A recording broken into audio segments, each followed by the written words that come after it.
Nak tengok apa kat tingkap? Saya tengok saji. Oh, apa? Boleh tak saya main saji? Boleh. Yeay.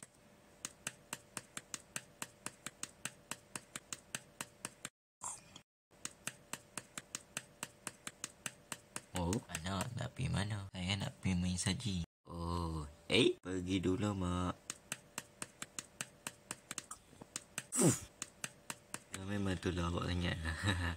Saya ingat betul. Habis tu apa jadi? Hantu kelicin lah. Itu pun dia. Semua. Kawan nak buat orang saji tak? Okey. Orang saji kita. Oi, siapa buat tu?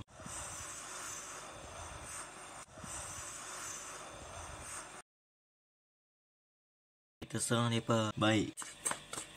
Baling bola saji tu cepat.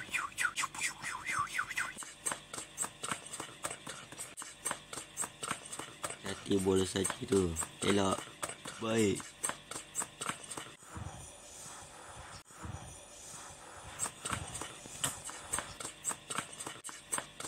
Saya nak semua pergi.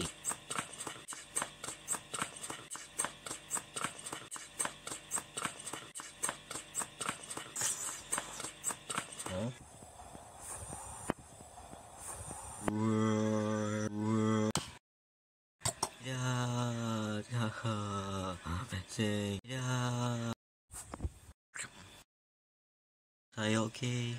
Tapi awak okey ke? Okey. Tapi muka saya sejuk. Okey. Saya nak balik rumah. Bye. Mari kita sambung balik. Lepas ni dah guna orang kawan kita. Mari kita buat rumah baik. 1 jam kemudian. Kita dah siap dah buat saji. Surprise.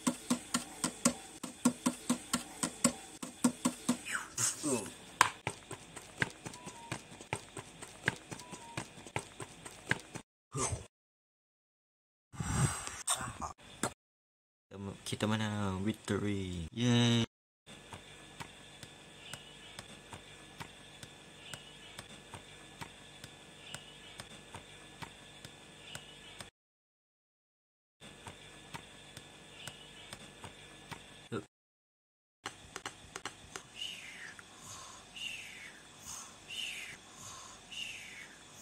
Jangan lupa like dan subscribe.